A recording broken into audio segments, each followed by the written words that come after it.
Wala kang pasok ngayon, Bilog? Bakit daw?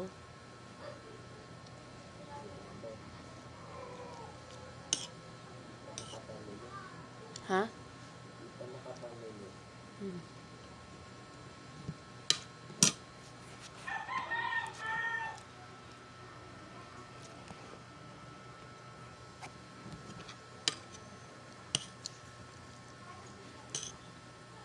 Pero sigurado meron na yan bukas.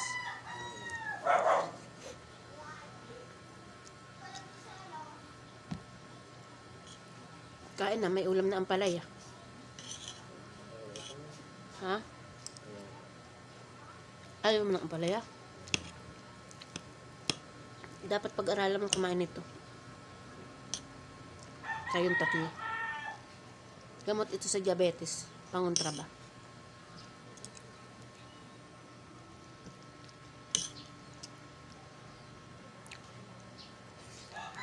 Eh, meron kayong dugo.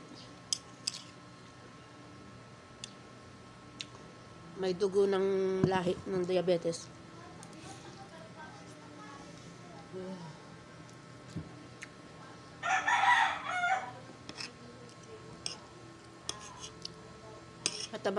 Matabang maalat ang panglasa ko kasi yung para matabang yung pakalasa ko sa luto ko.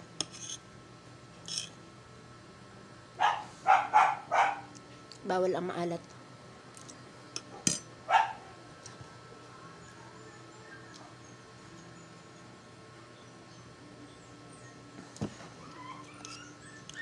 Kaya pinilit ko na lang tabangan. Kahit ang gusto ko sa panlasa ko maalat.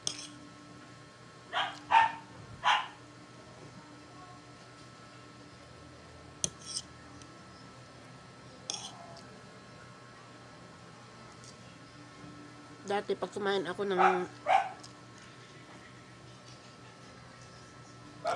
pag nagluluto sa mga lulaoni ng ampalaya, nag-iiyak ako. Nag-iiyak ako gawa ng bakit iyon ang ulam.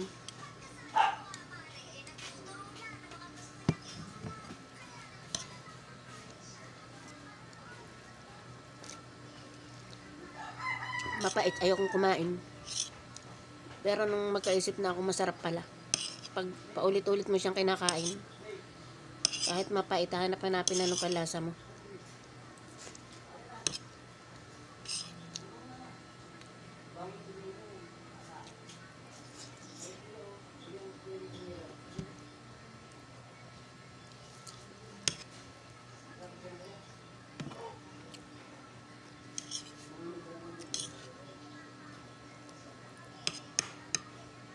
Ang luluipog. Di na niya niluluto ang palaya. Sinasawsaw niya lang sa asin. Saka sumusubo lang sa nakan.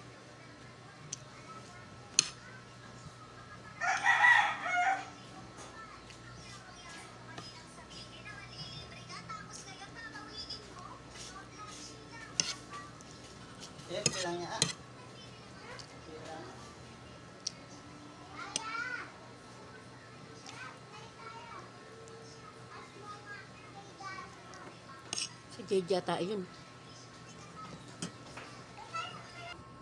Nagulay ako. Di ba nakain ka ng gulay?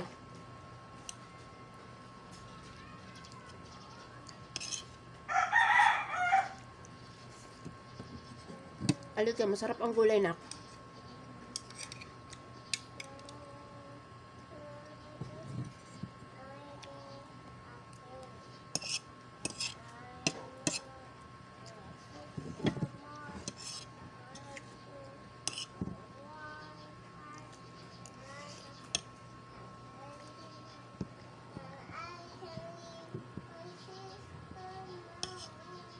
Pag kumain ka na ang palaya ka, lalo kang gagaling kumanta. Jade.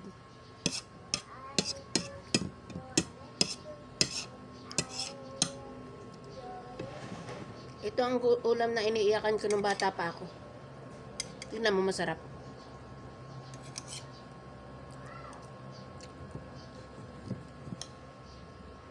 Pag Pag natikman mo ito, magugustuhan mo. Araw-araw mong hanapin.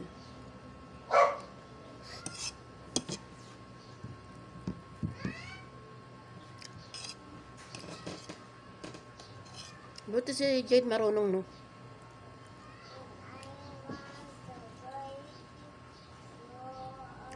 Hindi siya napunta doon sa ibang bahay pag alam niyang hindi niya kakilalang tao.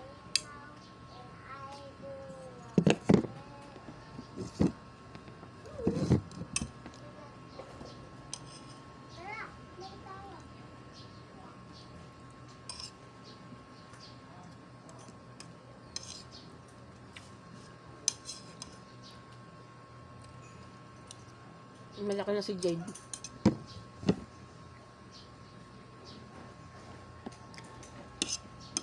Ayaw na sumama sa vlog ni Mama. May mga iba na siyang gusto.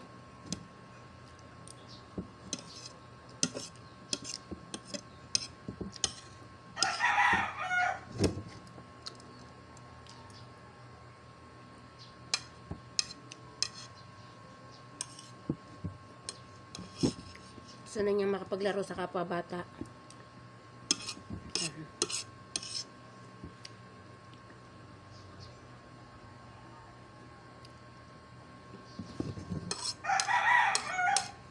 Busol. Ang almusal ni Mrs.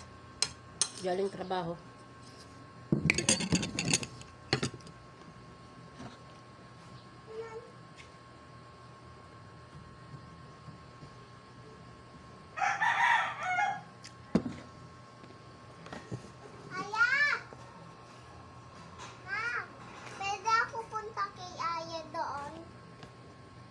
Baka may aso doon, makagat ka. Wala eh. Doon oh. Wait mo na lang siya dyan. Kapag gusto ko, susulat kami eh. Kiss mo na sa Mama. Huwag ka aakyat ha, baka mahulog ka ha. Hi ka muna. Doon lang ako. Hi ka muna sa kanila. Hi. Wait lang guys. Doon lang ako kay Aya. Hindi na.